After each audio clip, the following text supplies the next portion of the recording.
My sister slept with my husband and ruined my marriage. My parents changed their will and I became the sole heir to their fortune. Now she's pregnant and begging for money. I never thought I'd share this story. Richard, 35 male, my husband of 7 years, and I thought we were fine. We met in college at our mutual friend's party. I recall instant attraction to his easy smile. We hung out the whole night talking about so many things, from our favorite books and dreams to much more. Our relationship progressed quickly after that. We started dating, and in a very short time, we were very close. Richard was studying business, while I was majoring in communications. We'd often meet at the campus coffee shop between classes, quizzing each other for exams or just enjoying each other's company. We worked for marketing firms in the city as entry-level marketing representatives after graduation. It was tough. A new job and a relationship, but we made it work. We'd come home on our black-suited bodies after those long days at the office, still finding each other for a home-cooked dinner or binge-watching favorite shows. Richard proposed after 3 years of dating and surprised me at the beach where we had our very first vacation together. He got on one knee at sunset and asked me to marry him. I said yes. We got married a year later in a beautiful ceremony surrounded by family and friends. He always seemed perfect. He was attentive and caring, and we shared many common interests. As our careers progressed, we constantly bounced ideas off of each other. We were a fantastic team, both at home and professionally. My younger sister Amy is 29 years old, but she always was pretty close to us. She is 3 years younger than me, and we grew up as best friends despite such an age gap. When Amy moved to our city for the job of graphic designer, we were totally excited. She would come over and stay for dinner or for game nights, having lived just nearby. I was glad that Richard and Amy got along so well because family harmony was important to me. From the time we were young, we were taught and reminded of how crucial family bonds were. The parents ran an outright successful restaurant chain, and although they worked many hours, they had family dinners, vacations, and ample time for all these things. I always looked back with amazement at their dedication to both business and family, and I tried my best to remember those qualities in my life. Amy was a bachelor and often joked about finding another guy like Richard. I would laugh it off, never imagining it was anything more than innocent teasing. The last year had been a tough breakup, and just seeing her smile and joke again made me happy. Looking back, I should have known it. Richard and Amy started spending more time together, saying that they were working on some surprise project for my birthday. I took it sweetly and didn't suspect anything amiss. They went out for coffee to discuss their ideas or met when I was late at work. I even recalled my gratitude that Richard was helping Amy shift her mind off her ex. Around 2 months ago, I took off on a business trip. It was supposed to be just for 1 week. But because I was doing all the things before the expected time, I left sooner than supposed. I had been looking forward to the surprise I would be presenting to Richard, therefore picturing his face when I'd surprise him walking through the door. Well, little did I know I would receive the shock of a lifetime instead. I walked quietly into our bedroom, and in bed with Richard was Amy. Trust me, it hit me like a ton of bricks. I froze, as if unable to comprehend what I was seeing. The room seemed to spin, and I couldn't get air. It was chaos when they found me. Amy hurriedly pulled on her pants while Richard, stuttering through his excuses, tried to wrap up the situation. I could not stand it and got out of the house. I drove straight to my parents' place, sobbing really hard. They were confused and worried, but I could not bring myself to explain what actually transpired. The next days, Richard kept calling and messaging me for forgiveness. He claimed that it was only a one-time mistake and that he still loved me. Amy also tried to reach out to tell me sorry and said that it meant nothing. I could not believe that they could cheat on me in such a manner. I discussed this with my best friend, Samantha, 33 female, whom I have known since high school. The friend has been with me in the toughest times, losing my job, and family dramas. This, however, was something neither one of us had ever contemplated facing our faces. Samantha was furious on my behalf. She offered me a place to stay and helped me get started with my next plan. I am so grateful for her support during that nightmare. After a week, I finally gained enough courage to let them know what happened. They were shocked and heartbroken. My dad, 60 male, was pretty angry as he felt betrayed not only by Richard but also by Amy. I had never seen him so angry in my life. My mom, 58 female, was crying, saying that she should have noticed something wasn't right. They were always treating Richard as a son and Amy as their baby girl, and this betrayal just shook them to their core. But my family's financial condition didn't help much. My parents, having started from scratch, had a restaurant chain of their own when they were in their 20s. This eventually flourished into a great and strong chain of 15 restaurants across the state. I had grown up watching them pour their hearts into the business. As a teenager, I worked as a waitress for those summers, learning all the ins and outs of the restaurant world. Amy was much younger, and not especially interested in the family business. She preferred her art, which led her to graphic design. As my interest and participation levels were not the same, my parents had always planned for me to inherit a bigger part of the business, while Amy would get a much smaller share. This is something we had all agreed on long back, and not once had any conflict between us about it. By this time, I had also filed for divorce. I could never go on living with someone who had been so vile and betrayed me, not even a sister, and certainly not to the degree that had occurred. He was begging for reconciliation, to no avail. He wanted to define it as a momentary weakness, as if it did not mean anything. Trust. Never again. Every time I closed my eyes I could see them in our bed together. It made me sick to the stomach. The matters took a turn worse when the affair news spread within our family. My parents were bereft by Amy's behavior, and they decided to revise their will.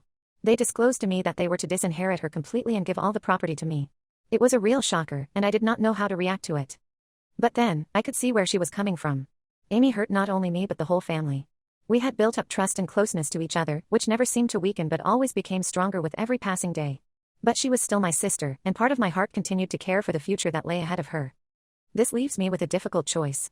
Do I accept this inheritance fully, knowing it will cut my sister off financially?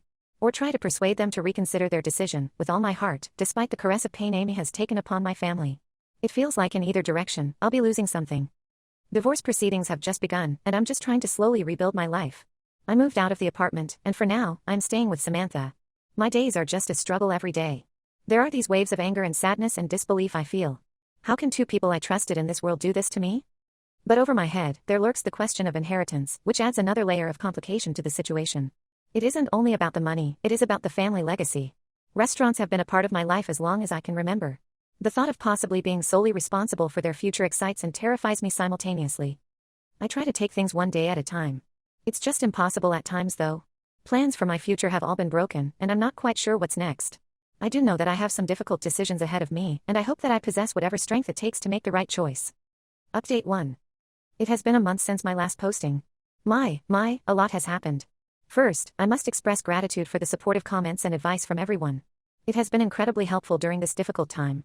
Your words of encouragement were that lifeline I clung on to some days when I did not know how I could go on.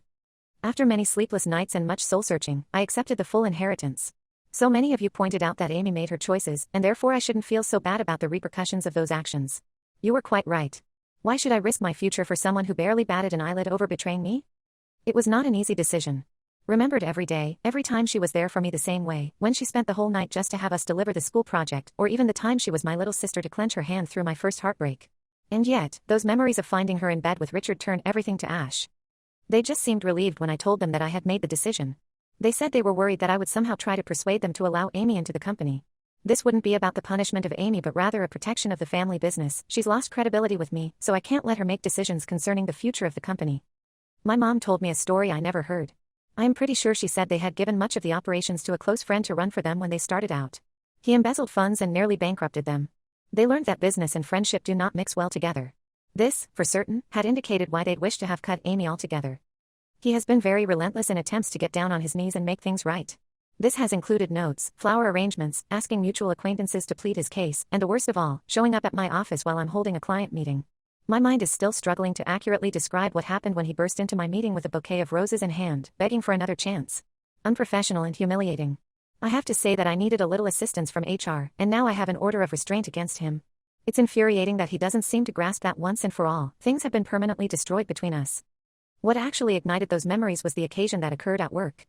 We enjoyed surprising each other at the office, bringing lunch or coffee when we both had a stressful day. Now these sweet memories are all tainted. Questions ponder my relationship. Were there any signs that I missed? Am I too trusting? These are what keep me up at night. Then there's Amy. Deafeningly silent. Through mutual friends, I've heard that she and Richard aren't really seeing each other anymore. It seems their relationship exploded in tatters once it was out in the open.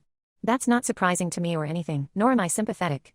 The small part of me that's interested cares to know if they were ever really in love with each other or if it was the thrill of the illicit that drew them together. The most difficult part has been with extended family members. There are relatives who have taken sides, some even standing up for Amy and Richard. They say affairs happen and you should be more forgiving. It is infuriating, and I've had to avoid these family members' company for my mental sanity. I sought a therapist to help work through everything.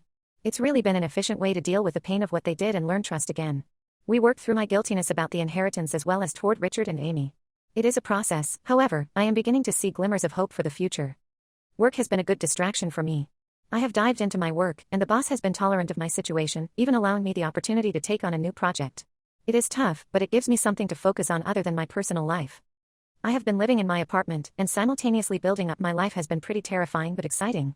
There are days when the pain is just too overwhelming, yet I am starting to see beyond this betrayal. I have rediscovered some of my old hobbies and tried new things. Last week, I joined a local hiking group. This physical exertion with beautiful scenery has been therapeutic. It seems my life is already not going too well, what with the divorce proceedings now being set in motion, and I am vowing to make them give me whatever I ask for. Richard is out there, doing his best to take half of everything, including his father's supposed inheritance, but my lawyer keeps me in good hopes, saying we have a rather good case to bring forward, the circumstances leading to our separation notwithstanding. It's just so draining, having to go over every single detail of our life together to divide up our shared possessions and memories. The family business is also going well. I have become more involved in learning more about how the company works, and my father is helping me get acclimated to its ins and outs. I am finding a passion for the family business that I never knew existed. It feels wonderful focusing on something positive and forward-thinking. Last week I attended my first board meeting. Intimidating, yet exhilarating. I am now seeing myself beyond being just the wife to Richard or sister to Amy. After all, I am a businesswoman in my own capacity and will make sure that my parents are proud of me. Update 2. Another month has passed and things have taken some sort of a turn from the one expected. I received Amy's letter, pleading for forgiveness and asking to meet. The letter was full of apologies and explanations with which I feel a flood of memories both good and bad. Then, after advice from my therapist, I agreed to see Amy in a public place. We settled on some quiet little cafe in one of the city parts that neither of us went to often. I arrived early, my stomach twisted into a knot. When Amy walked into the cafe, she hardly resembled me at all. Her face was all pale and colorless, with dark rings under her eyes. The meeting was tense and emotional. Amy broke down almost in the first instance, indicating she had been in deep depression when the affair started.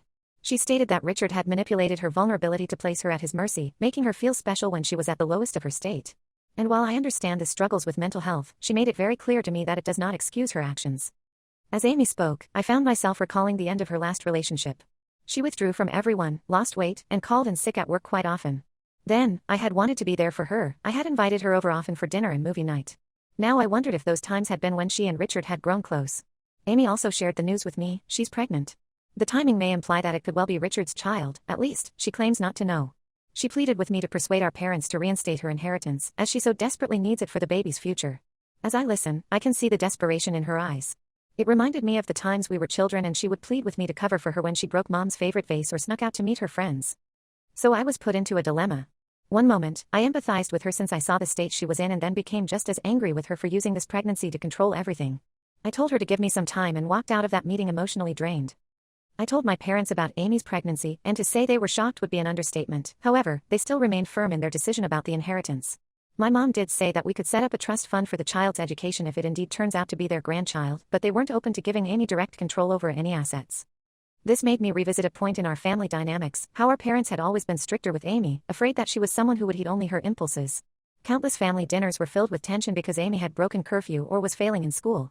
And now we were repeating all those same patterns with maturity. So Richard is changing his tactics. Now, he wants to wait until after paternity is established to finalize the divorce. My attorney believes this is a stalling tactic, and we're good to move forward with our case no matter what. It hurts me that he makes every attempt at manipulating the situation to his own benefit. Everything has started to take a toll on my health. I have found that I barely sleep these days, waking in the middle of the night with racing heartbeats. My doctor warned me of the danger of prolonged stress and suggested that I indulge in something like meditation or yoga. I have decided to take some days off work, at least for now, to concentrate on my well-being and sort all this mess out. I have spent most of my holidays visiting my parents' home. It's always good to be in the place and surrounded by familiar views and fragrances. Dad and I, meanwhile, have been going through our old photo albums, recalling the better days. Bittersweet, those pictures we have of Amy and me when we were kids, made close to the people we were and liked playing together. I remain conflicted about what to do with Amy's case. On one hand, I don't want an innocent child to suffer. On the other hand, however, I don't find Amy to be too reliable for any kind of financial responsibility considering her recent decisions. It's an intricate issue with not much of a clear-cut and dry ending. Each time I think I have reached a decision, I start doubting myself all over again as I remind myself of another angle of the situation. Update 3. 6 months since my first post and coming out of that nightmare seems to be a process.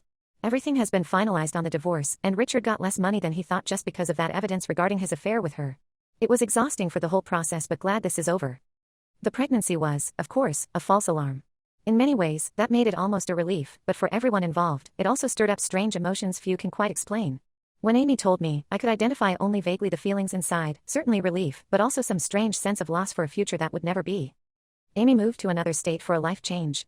Before she went, we had the longest talk ever. It was so painful yet something we both needed to do. We both cried and screamed, it actually helped in letting it all out for months. We still aren't close, but we're slowly trying to get back into a careful friendship. We text each other pretty regularly on just regular stuff, nothing in particular, like the weather, a new film, or something else mundane like that. It's not much, but it is something. They agreed with the decision regarding inheritance but disagreed on being out to assist Amy with therapy as well as job training. And, naturally, it's the compromise that we all are learning to get by with. I could see the cost this brought to bear on them. They appear to have aged years within a few months, but are trying to move forward with business and relationship with me. I threw myself into learning the family business and really caught a passion for it. My father's retirement plans are looming, and I feel prepared to take on increased responsibility. This whole experience has really opened up some strengths in me that I didn't know I had. Last week, I concluded a brand new supplier contract that will save us thousands each year. More to me than any inheritance. The pride in my dad's eyes when he saw this was more to me than any inheritance ever could have been. They've actually become a refuge for me in some sense. The soothing rhythms of the kitchen, the chirping chit-chat of people pleased to be around, and the pleasure of making seamless service happen all bring me back down to earth when things get too crazy. I've also started some new projects, like our farm-to-table approach, which everyone's really been talking about. In my personal life, I'm not ready yet for dating, but I won't categorically rule out the possibility down the road. For now, it's about focusing on myself, career, and rebuilding relationships with my family and friends through trust. This included rekindling some old friendships and starting new ones through a support group for divorced people. For that matter, Samantha has been my rock while going through all this stuff. We started doing something on Sundays where we do brunch and catch up. Sometimes we talk about her going through a career change, so nice to focus on her life sometimes instead of the drama. Indeed, I still experience various moments of anger and feelings of sadness as I sometimes face old photos or shared memories. However, such moments are gradually becoming less and less intense. I am learning to appreciate good times for what they were, without letting them overshadow my present and future. I never thought I'd find myself in this place, but I'm proud of what I've done. It has not been easy, but I have come out more strengthened and clearer about who I am and what I want in life. To anyone going through this kind of experience, hang in there. It does get better. The future feels uncertain, yet bright and full of possibility. I wait to see what this chapter will bring, more meaningful personally, and more successful professionally. I look forward now, for the first time in months,